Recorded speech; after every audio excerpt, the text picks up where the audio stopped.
guys, Sam here, and welcome back to another episode of the Arsenal Career Mode series. Ladies and gentlemen, today we are in the middle of January. Last episode, we actually tied a lot of people down to some contracts to avoid them leaving on free transfers, which it was a bit scary. It could have happened, but some swift maneuvering, some loan deals, some sales got us the money that we needed to sign some people on some new contracts, and we're looking good now. No one's going to be leaving on a free transfer, and we can focus this rest of January just on the games. So today we play our first game against Chelsea, which is a big one, because as you can see, Chelsea are right behind us in third. We are currently sitting in second with Spurs ahead of us. With a game, we have a game in hand on Spurs. So do Chelsea. So if Chelsea beat us here, it could make things very interesting.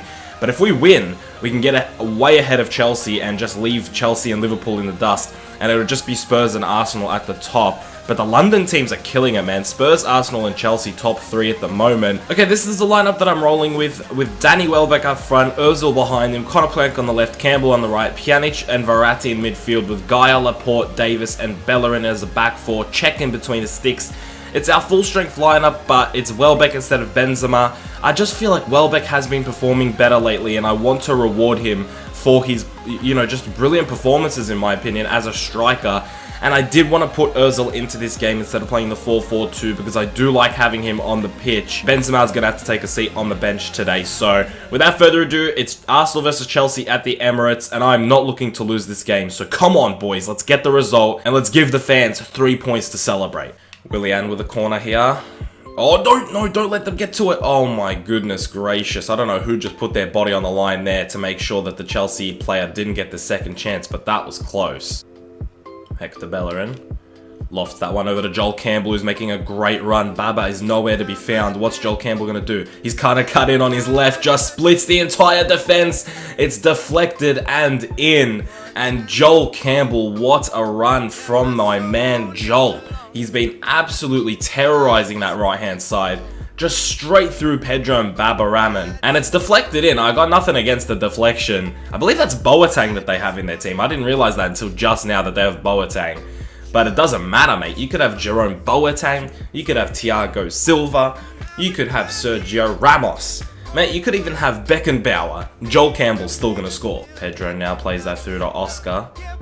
What's Oscar going to do with it? He's a tricky player. Oscar, that's a decent cross, but Matic can't get enough on it. Oh, great interception from Jose Gaia. He whips it into Ozil. Ozil over to Welbeck. Please tell me he's onside. Referee, linesman, he is onside. I knew one of those centre-backs was keeping him on.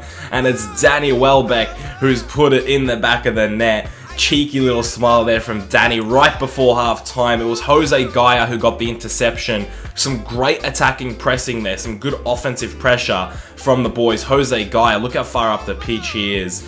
And I think it's Boateng keeping him on. I don't believe it's the other guy. I believe it's Boateng who's kept him on there. Danny Welbeck, cool, calm, collected. Puts it in the back of the net. Danny gets a goal here. Playing up top on his own and proving why he could be our best striker. Oh, Pjanic, that's a great pass from Miralem Pjanic. Finds Verratti, who does the entire defense. He's gone for it, and he somehow has beaten Courtois. Don't pick up the ball, mate. We're 3-0 up. Go celebrate with the fans. I have no idea how Courtois let that in. That is not like him at all to be allowing that to go in. It wasn't the best shot, and it's just gone through his hands. That is very un-Courtois-like. That's not what Courtois usually does. I'm very surprised he's let that in. 3-0. We are embarrassing Chelsea right now. What's Campbell going to do? He's going to cut in on his left. You already know he's going to do that. He finds Ozil. Ozil lays that off to Miralem Pjanic, who wants to place it in the net, but straight at Courtois. Oh, Joel. Oh, just stop it, Joel. He's going to find Mesut Ozil, who's outrunning someone. I can't believe that. What a cross from Ozil. Oh, Mesut. Have my children, Mesut. What a cross. Danny Welbeck is there to put it away. 4-0. Chelsea have been absolutely romped here at the Emirates. They have been completely bamboozled, and that is fantastic play. Ozil just crosses it in straight onto Welbeck's head. That was picture perfect, and Welbeck is there to put it back across goal. Nothing Courtois is doing. He's already moving one way. To move back the other way is very difficult for him. 4-0. too easy, Chelsea. Nemanja Matic finds Oscar, back to Matic. Good bit of play here from Chelsea, and it's straight at Petr Cech, who makes a good save. Konoplyanka to Welbeck. Welbeck's gonna wait for it. Bang to Oxlade-Chamberlain, fresh off the bench. Plenty of pace on him, plenty of stamina on him. What's he gonna do? A bit of no-touch dribbling, takes the penalty. My goodness, how are you gonna stick your leg out at 4-0 like that? I think we'll give it to Oxlade-Chamberlain, simply because we're 4-0 up, and he's gonna punish Djilobodji for doing that, for sticking his leg out. Easy as you like, mate. Courtois goes the complete wrong way. 5-0. I did not see this happening before we started this game. I saw maybe a 2-1, maybe a 1-0, a 2-0, but 5-0. There it is, full time, 5-0. And the Arsenal supporters surely enjoyed that performance and that result. And I've been a bit shaky, like I've been winning some, drawing some, and I can see why some Arsenal fans still wouldn't be on board with me. But if this doesn't convince the Arsenal fans that I'm the right man for this job, I don't know what will. Maybe a 5-0 win against Spurs might do it, but I think this now really solidifies me with the fans. I think this really now gets me on everybody's good side. A freaking killer of a game here against Chelsea. 5-0. It's not like this was against Nottingham Forest or Crystal Palace or a bottom of the table team. This was Chelsea. As you can see, we didn't really dominate Chelsea statistic-wise. 6 shots, 6 on target with 44% possession to Chelsea's 3 shots, 2 on target, 56% possession. And Chelsea actually had at one point like 72% possession when it was 2-0. They were just passing it around the back. They really didn't want to have any of it. It's not like we completely dominated them. It's just we took our chances well, and defensively, they just weren't up to it. Attacking-wise, we were fantastic. Clinical as you like. 6 shots on target, 5 goals. I am not complaining about that whatsoever. 5-0, I'm so happy with that result. Okay, our next game is an away game against Crystal Palace in the Capital One Cup. A game that I'm going to simulate because we're going to be playing the second leg against Crystal Palace because there's 2 legs in the semi-finals. So we're going to be simulating with our full-strength team because I do want to pick up a result here that'll put us in a good position in the second leg. And it is away, so I have a feeling we might draw this game. But a win would be nice as Pjanic puts us up 1-0. Gale brings one back 1-1. I'm fine if we draw, to be honest. But Verratti puts us up 2-1. Binom Williams gets sent off after his second yellow card in just 36 minutes.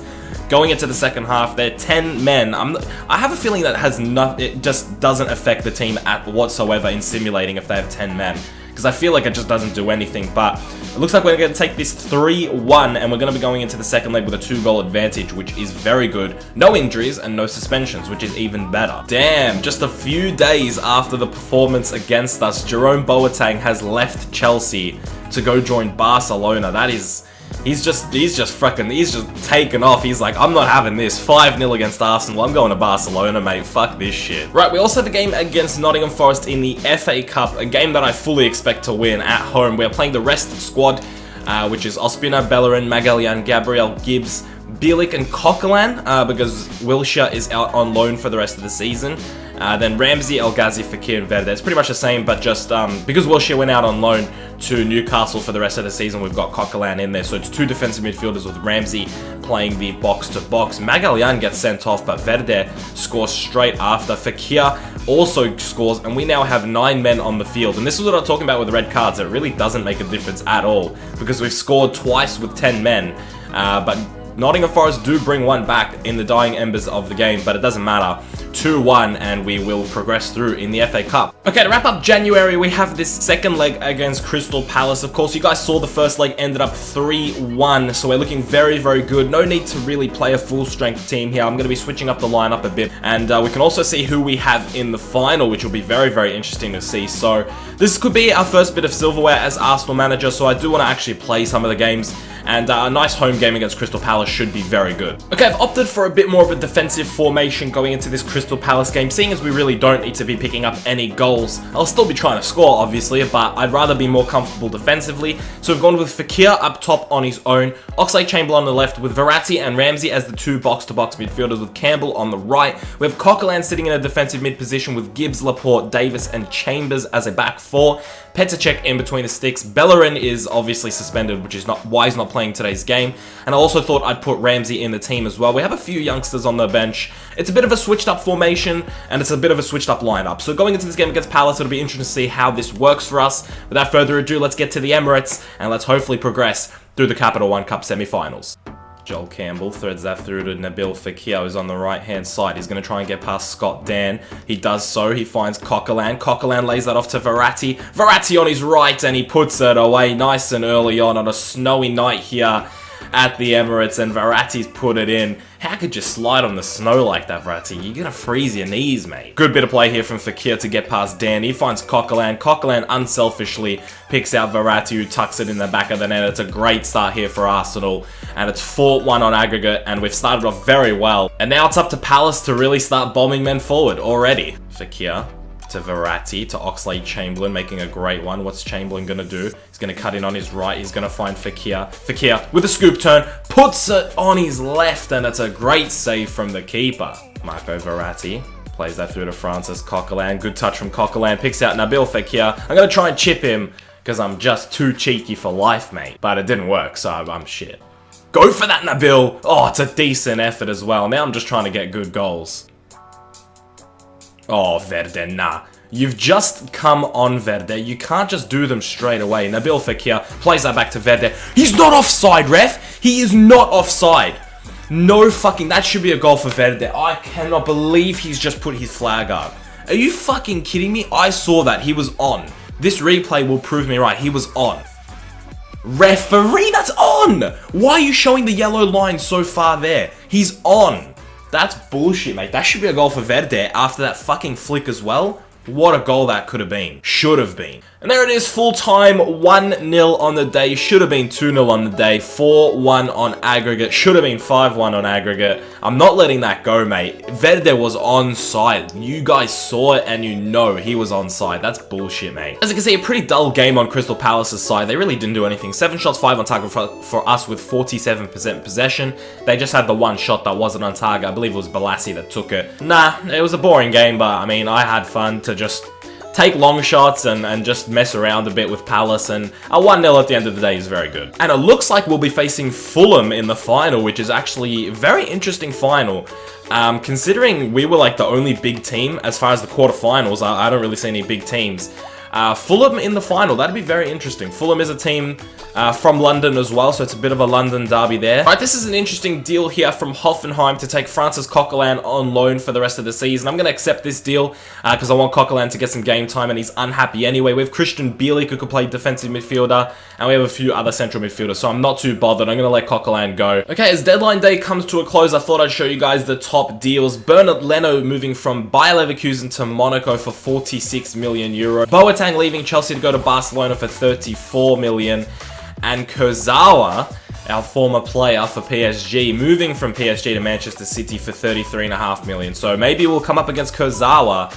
Well, actually, we've already played both our games against Manchester City this season, so it'll be a while until we see him, but we'll eventually see Kurzawa again, which will be very nice. Okay, before I wrap up today's episode, I did want to show you guys the squad report, just in case some of you guys want to see it, and we're sort of midway through the season. Leaving January, we're sort of halfway, more than halfway through the season, so I thought I'd show you guys what's been going on. Petr Cech, I really don't expect anything from him, but he's got 12 clean sheets in 23 appearances in the Premier League. Over 50% of his games have been clean sheets, which is amazing.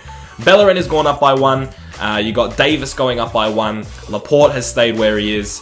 Gaia up by 2. Very good. Pjanic has gone up by 1. Verratti hasn't grown. You got Campbell up by 2, which is very good. Yevgen Konoplyanka has actually gone up by 1, which is interesting. Ozil up by 2 at the age of 30. You got Benzema, who's gone up by 1 at the age of 31. Taking a look at some of the other players, I'm just going to go through these ones quickly. Welbeck's gone up by 2, Fekir 1, Gabriel 1, Gibbs 1. You got some of these younger players that aren't growing, but hopefully they do eventually. You got El Ghazi going up by 1, Macy going up by 1, Andrade, Chambers. You got a few of these players out on loan as well if you wanted to take a look at them. But one thing I wanted to ask you guys before we ended the episode and took a look at the league table, go in the comment section below and let me know, are you team Karim or are you team Welbs? Who do you enjoy more? Look at their statistics and tell me who you think is our better striker, because I'm not going to say anything, but I don't know who our best striker is. You could also be Team Nabil if you wanted, but he's only scored 2 goals for us so far, so I probably wouldn't pick him. But are you Team Karim? With 11 goals in 24 games in all competitions and 7 assists. Don't forget that, 11 goals, 7 assists. That means he's contributed to 18 goals directly from 24 games. Or are you Team Welbs? He's contributed 18 goals in 19 games. Team Karim, Team Welbs. Let me know. But as I said, that is it for today's episode, guys. 13 wins, 10 draws for both ourselves and Spurs. But as you can see, we've conceded just 13 goals in 23 games, which is incredible. Our defensive record is really something to look at. It is fantastic, with 42 goals scored as well. On top of that, we are at the top of the table along with Spurs. We're both undefeated, and I have a feeling, man, it'll be that North London derby. We're going to be both going into it undefeated. It is in April, though, so there is time for us to potentially lose games in that time period, but we're both looking pretty good. Spurs are looking, don't take anything away from them, Spurs are looking very good as well. And it's a North London 2-horse race, which at the start of the season, I remember saying, imagine if that's what it is. It's a North London 2-horse race, and it looks like it could be shaping up to be that, because there's a 5-point gap between ourselves and Chelsea, due to the fact that we absolutely spanked them 5-0. Then you got Liverpool, Manchester City, and Manchester United all trying to fight for that 4th spot. But it'll be so interesting if this ends up just being ourselves and Spurs in the title race, both still undefeated. Incredible scenes in this first Premier League season that we have with Arsenal. I hope you guys did enjoy the episode. If you did, make sure you smash a like on the video. 120 likes would be absolutely amazing if you guys could do that for me, especially if you watch all the way to the end. Show your support and leave a like on the video. Don't forget to let me know in the comment section below, are you Team Welbs or Team Karim? Let me know. Let your voices be heard. Tell me who you think is our better striker. That's it from me, guys. I hope you're having a very good day. I'll see you in the next one very soon. Keep it real.